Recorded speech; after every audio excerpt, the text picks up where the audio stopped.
Assalamualaikum warahmatullahi wabarakatuh. Perkenalkan, nama saya adalah Baharudin dan saya adalah mahasiswa jurusan PJJ Komunikasi Universitas Seber Asia. Dan pada saat ini saya sudah berada di semester 4 dan saat ini saya akan membuat tugas sebagai pemenuhan mata kuliah di tugas UAS saya di public speaking dan presentasi. Kita langsung saja.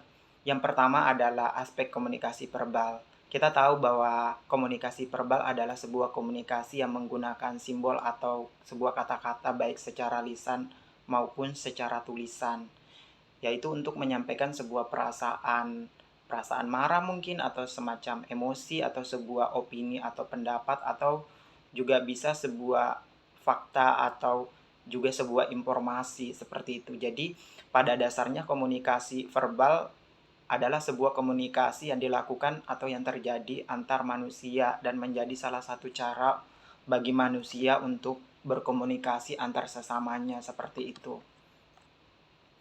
Dalam komunikasi verbal itu terdapat dua komunikasi. Yang pertama itu bisa secara bahasa. Jadi artinya adalah komunikasi verbal dalam bahasa, yaitu bisa sebagai lambang bahasa yang dipergunakan adalah bahasa verbal, baik itu secara lisan, mau secara tertulis, mau di atas kertas, mau di elektronik, jadi kayak menulis surat atau menulis email atau tugas-tugas yang lain seperti itu. Lalu secara secara kata juga di sini adalah sebuah lambang yang mewakili sebuah sesuatu yang mungkin seperti barang atau kejadian atau sebuah keadaan tertentu. Jadi kata ini tuh bukan sebuah barang kejadian itu dalam keadaan yang kayak mati, tetapi bisa dipergunakan seperti itu. Jadi kata tidak ada pemikiran sebuah orang tetapi benda seperti itu. Dan ini tidak ada hubungannya dengan kata yang hanyalah kata atau hanya di pikiran, tetapi berpikiran, maksudnya adalah yang berhubungan dengan sebuah benda atau sebuah kata. Jadi kata yang berhubungan dengan sebuah benda seperti itu. Dan yang kedua adalah ini ada aspek-aspek komunikasi verbal. Di antaranya itu ada, kan kita tahu ini bahwa komunikasi ada verbal, ada non verbal, dan di sini yang akan saya jelaskan itu adalah aspek-aspek komunikasi secara verbal. Yang pertama adalah tentang pembendaharaan kata-kata. Jadi komunikasi tidak akan efektif jika pesan yang disampaikan menggunakan kata-kata yang sulit dimengerti atau dipahami, karena kata itu diolah untuk menjadi penting dalam berkomunikasi seperti itu. Jadi pastikan bahwa komunikasi kita itu benar dan memang dapat dicerna oleh semua orang seperti itu. Terus yang kedua itu aspek komunikasi verbal secara kecepatan gitu, karena akan lebih efektif dan baik bila kecepatan berbicara dapat diatur dengan baik, kayak contoh kayak tidak terlalu cepat atau mungkin tidak terlalu lambat seperti itu, supaya orang berpikir bahwa oh, berkomunikasinya bisa ditangkap atau bisa dipahami seperti itu. Terus juga aspek komunikasi verbal yang ketiga itu ada intonasi. Jadi intonasi suara itu akan mempengaruhi sebuah arti pesan yang disampaikan atau bisa berupa semacam dramatik. Jadi sehingga pesan itu akan menjadi lain bila diucapkan dengan intonasi yang suara yang berbeda seperti itu. Jadi kita bisa menggunakan intonasi tergantung dengan suasana. Kayak contoh kita sedang memanggil teman yang akrab contoh gitu kan. Jadi kayak karena di sini posisinya adalah public speaking, mungkin kita bisa mengatur intonasi kita pada saat kita sedang bercanda atau kita sedang memanggil orang kerabat terdekat pada saat kita lagi melakukan public speaking atau presentasi gitu. Tetapi kita juga harus mengatur nada intonasi kita pada saat kita memanggil seseorang yang mungkin memiliki jabatan atau orang penting di dalam ruangan tersebut pada saat kita melakukan presentasi seperti itu. Lalu yang keempat adalah humor. Jadi humor itu dapat meningkatkan kehidupan yang bahagia, dalam arti jangan yang kayak terlalu monoton gitu, yang kayak memberikan catatan bahwa dengan sebuah tertawa itu seseorang dapat membantu untuk menghilangkan sebuah stres atau sebuah rasa sakit yang ada pada diri gitu, yang kayak awalnya kita bisa diam karena adanya rasa humor, jadi kita bisa tertawa atau kita bisa tersenyum, dan itu bisa masuk ke dalam psikologi dan hubungan fisik kita, antara psikologi dan fisik kita menjadi lebih baik seperti itu. Lalu yang kelima ada singkat dan jelas. Jadi komunikasi akan lebih efektif bila disampaikan secara singkat dan jelas. Jadi tidak perlu bertele-tele, langsung saja to the point. Intinya seperti itu. Langsung ada timing atau waktu yang cepat gitu. Jadi timing adalah hal kritis yang perlu diperhatikan, karena berkomunikasi akan berarti bila seseorang bersedia untuk berkomunikasi, artinya dapat menyediakan waktu untuk mendengar atau memperhatikan apa yang disampaikan, termasuk kritik dan saran seperti itu. Lalu yang selanjutnya adalah aspek komunikasi nonverbal. Jadi komunikasi nonverbal adalah sebuah komunikasi yang dilakukan seseorang kepada orang lain tanpa menggunakan kata-kata. Jadi komunikasi nonverbal memainkan peran penting dalam cara kita menyampaikan informasi dan makna di balik komunikasi tersebut. Beberapa di antaranya itu bisa seperti ekspresi wajah, terus juga dengan gestur, terus juga dengan postur tubuh, terus juga dengan apa namanya, kayak tatapan mata atau pandangan mata, atau juga bisa dengan sentuhan gitu kan. Karena setiap hal yang dilakukan itu akan memiliki sebuah makna yang berbeda gitu, karena aspek yang digunakan adalah secara tidak langsung seperti itu. Dan juga di sini yang selanjutnya itu bisa secara penampilan gitu kan. Jadi orang melihat kita itu kayak, wow, ini pakaiannya warnanya menyala sekali ya, atau mungkin terang, atau gaya rambutnya gitu, atau kurang rapi atau berantakan atau seperti apa gitu. Itu juga bisa menjadi aspek komunikasi nonverbal. Terus juga di sini bisa objek. Jadi Anda bisa mendapatkan banyak informasi tentang identitas seseorang itu melalui objek ini gitu loh. Jadi seseorang juga merupakan salah satu jenis komunikasi nonverbal. Jadi bisa menggunakan objek.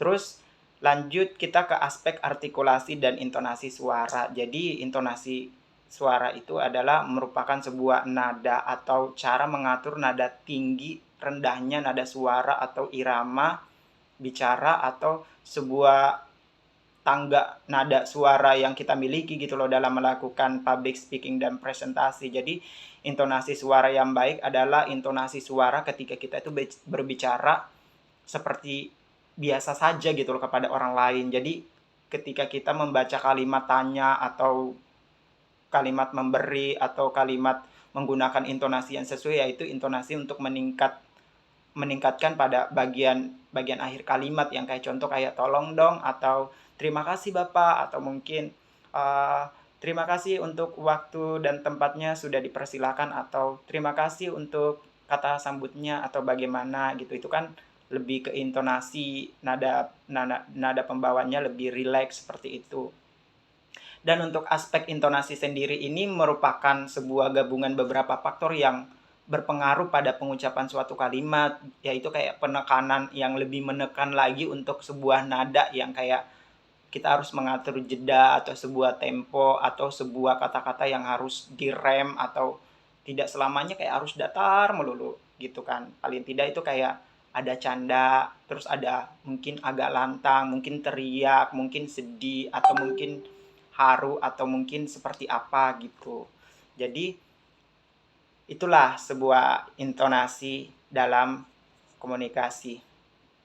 Lalu yang selanjutnya adalah aspek mengenal audiens. Jadi aspek untuk mengenal audiens itu yang pertama adalah aspek secara psikologis. Jadi yang merujuk pada sebuah faktor yang memiliki pengaruh terhadap jati diri seorang individu. Jadi tujuan untuk menganalisis aspek psikologi untuk mengenal audiens presentasi adalah untuk memahami apa sih yang dirasakan atau apa sih yang diyakini dan diinginkan oleh mereka. Seperti itu, kayak kita bertanya gitu ya, kayak masalah apa yang sedang dihadapi oleh para audiens atau para peserta yang ada di ruangan tersebut, atau tingkat pengetahuan audiens mengenai materi presentasinya apakah bagaimana gitu kan. Terus atau alasan mereka datang untuk mendengarkan materi yang akan kita bawa, atau mungkin secara ekspektasi audiens terhadap presentasi yang apa yang kita berikan ke dia gitu loh. Kayak, oh saya pengen menghadiri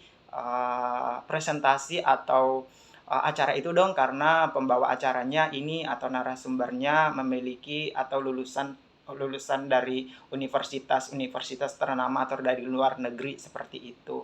Lalu yang kedua ada aspek demografis. Jadi aspek demografis memiliki keterkaitan dengan sebuah latar belakang audiens. Jadi hal ini juga penting ya untuk mengenal sebuah seluk-beluk oleh para yang rela meluangkan waktu untuk mendengarkan sebuah presentasi yang kita lakukan seperti itu, karena informasi yang perlu digali berdasarkan beberapa aspek demografis diantaranya bisa seperti kayak asal daerah audiens itu dari mana saja, atau kita bisa bertanya seperti itu ya, atau kita juga bisa kayak pekerjaan apa yang Bapak kerjakan saat ini atau geluti saat ini gitu, atau Bapak mohon maaf usianya berapa, terus usahanya apa, terus kegiatannya apa saat ini, atau Bapak anaknya berapa, terus tinggalnya di mana, atau memiliki usaha-usaha yang lain atau bagaimana seperti itu. Terus yang ketiga adalah aspek kontekstual. Jadi